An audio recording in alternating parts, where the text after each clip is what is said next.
现在距离 NBA 新赛季训练营开启只剩下2周的时间了，时间过得还是挺快的，球迷们肯定也都非常期待训练营的到来，因为到时候就重新有球赛可以看了。不过这段时间对于各支球队的管理层、引援方面来说，时间还是比较紧张的，这也是因为现在距离训练营开始的时间不多，球队需要在剩下的球员中挑选出最适合自己球队试训的球员并不容易，而且试训也需要一定时间考察和研究，2周的时间确实多少有些赶。而对于湖人这种新赛季志在争冠的球队来说，接下来的这段时间就更加重要了。目前湖人队阵中还没有凑齐15人保障合同大名单，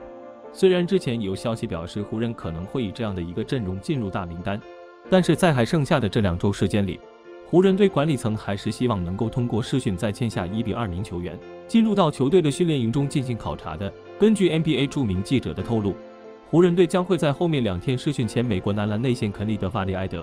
这个消息还是让人比较意外的。我们都知道法里埃德已经离开 NBA 好长一段时间了，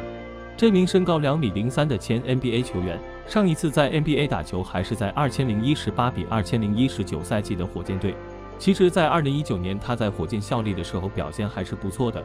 场均出场24.4分钟，能够拿下12.9分、8.2篮板，整体表现还是让人感到满意的。但是由于火箭后期的阵容调整，所以法里埃德也没能与球队续约，最终也到了无人问津的地步。而在今年夏天，法里埃德代表开拓者打了夏季联赛，这让他重新回到了 NBA 球探们的视野中。夏季联赛中，法里埃德场均能够拿下7分、8.3篮板、1抢断、1.3封盖，数据虽然不能算是劲爆，但是也能算是全面了。他在场上也展现出了与那些年轻球员不同的地方，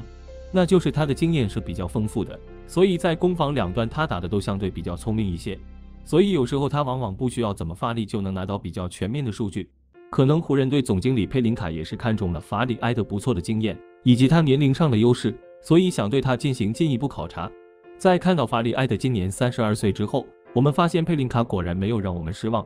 也期待法里埃德能够在试训中有好的发挥吧。湖人今夏引援是做的真不错，抛开雇佣军和西洋红战队来说，湖人将他们上个赛季的缺点一一在这个休赛期补充了。后卫线缺乏组织能力，就换来了威斯布鲁克；锋线端没有进攻能力，就引进了安东尼和阿里扎；内线缺少人身，就把霍华德和小乔丹请来。湖人这套阵容从当下的角度来说，夺冠真的是十有八九，但是在这之中湖人也有不小牺牲，他们放弃了一些较好的球员，例如詹姆斯的左膀右臂卡鲁索和波普和卡鲁索真的是小个子有大能力，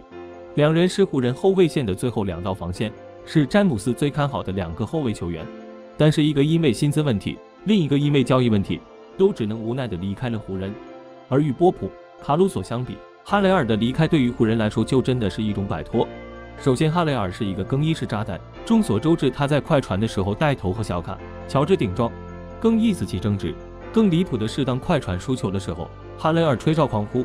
这样的球员对于任何一支球队来说都是隐患。好在来湖人詹姆斯制住了他，但是离开湖人的哈雷尔，谁能想要是一个这样冷漠无情的球员？